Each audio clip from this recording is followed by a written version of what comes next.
Melanjutkan pembahasan saya di Pututur yang ke-8 yaitu tentang inspek.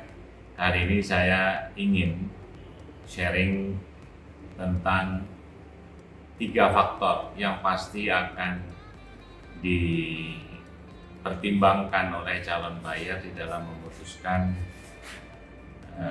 untuk membeli sebuah properti pada saat inspek dilakukan.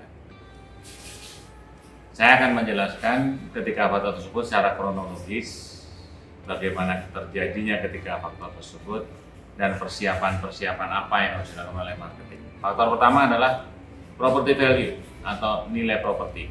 Jadi property value tersebut amat sangat erat kaitannya dengan kebutuhan daripada buyer. Jadi property value itu bisa karena lokasinya, bisa karena layout bangunannya, bisa karena bentuk tanahnya, bisa karena luas tanahnya. Jadi sangat amat tergantung dengan kebutuhan, tradisi, bahkan kebiasaan daripada calon pembeli. Nah, persiapan apa yang harus dilakukan oleh marketing untuk faktor yang pertama ini, yaitu pelajari selling point setiap properti yang sedang diinspek. Karena itu di dalam tutor saya sebelumnya saya menyarankan untuk datang terlebih dahulu dan mempelajari selling point. Dan jangan lupa handling objection juga harus diidentifikasi. Jangan sampai objection yang dikemukakan oleh calon buyer pada saat inspek akan merusak banyaknya selling point atau nilai properti yang sudah berhasil ditanamkan oleh pihak marketing kepada calon buyer. Ya, jadi sekali lagi untuk faktor yang pertama, bekal dari calon marketing adalah dapatkan selling point, strength point-nya properti yang bersangkutan, dan juga handling objection-nya, identifikasi handling objection atas properti-properti yang sedang diinspek. Yang kedua adalah market price. Apabila faktor yang pertama sudah oke, jadi property value sudah oke, pihak calon buyer sudah happy dengan kondisi properti, dengan lokasinya, dengan bentuk tanahnya atau dengan layout bangunannya, maka calon pembeli pasti akan mencari market price. Karena dia tidak mungkin menawar jauh di atas market price. Jadi market price masih menjadi patokan bagi calon buyer untuk menentukan berapa dia harus melakukan penawaran. Karena itu bekal yang harus diperoleh oleh marketing adalah dapatkan market price dari properti yang sedang diinspek. Apabila sudah diperoleh, maka utarakan kepada calon buyer dan cek pengetahuan calon buyer terhadap market price properti yang sedang diinspek seperti apa.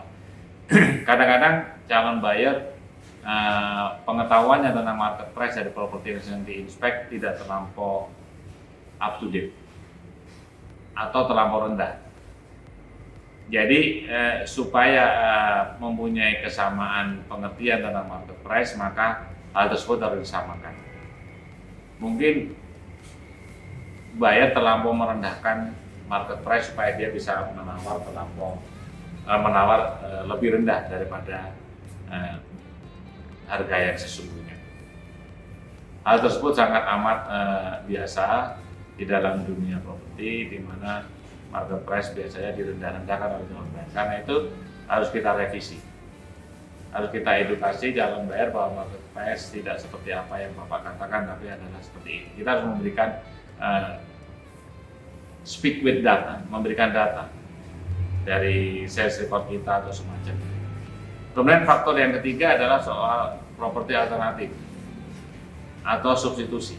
Jadi setelah property value tersebut oke, berkenan calon bayarnya, kemudian harga yang ditawarkan oleh vendor juga tidak terlalu jauh dengan harga atau market price-nya, maka faktor yang ketiga adalah alternatif. Maka di dalam faktor yang ketiga yang harus disiapkan oleh marketing adalah listing bantalan. Listing bantalan karena terjadinya transaksi, proses terjadinya transaksi seringkali terjadinya kompetisi antara dua properti, ya. Jadi kompetisikan dua properti. Nah, listingan bantalan itu kadang-kadang membentuk suatu kompetisi yang bagus sehingga buyer punya dasar untuk mengambil keputusan dan punya satu understanding bahwa properti yang sedang diinspek memang harganya bagus. Jadi apabila property value berkenan terhadap buyer sesuai dengan kebutuhannya dan harga yang ditawarkan tidak jauh dari market price dan dari alternatif properti yang disodorkan atau listingan bantalan yang diajukan oleh pihak marketing ternyata tidak lebih baik dari segi kualitas maupun harganya maupun dari segi property value-nya tidak berkenan, maka apabila ketiga hal tersebut sangat amat bagus, maka akan mempermudah proses terjadinya negosiasi. Ya, jadi persiapkan baik-baik ketiga hal tersebut. Property value atau selling point dari properti yang bersangkutan, market price-nya harus diketahui sebelum terjadinya inspek. Yang ketiga adalah properti alternatif untuk membantu buyer mengambil keputusan jadi membeli atau tidak, dan untuk dasar buyer menilai harga properti yang sedang diinspek. Maka apabila ketiga hal tersebut kita bisa persiapkan sebaik-baiknya, maka proses negosiasi yang mengikuti setelah terjadinya inspek menjadi amat sangat mudah. Oke teman-teman, semoga bermanfaat. Tetap sehat dan salam untuk keluarga.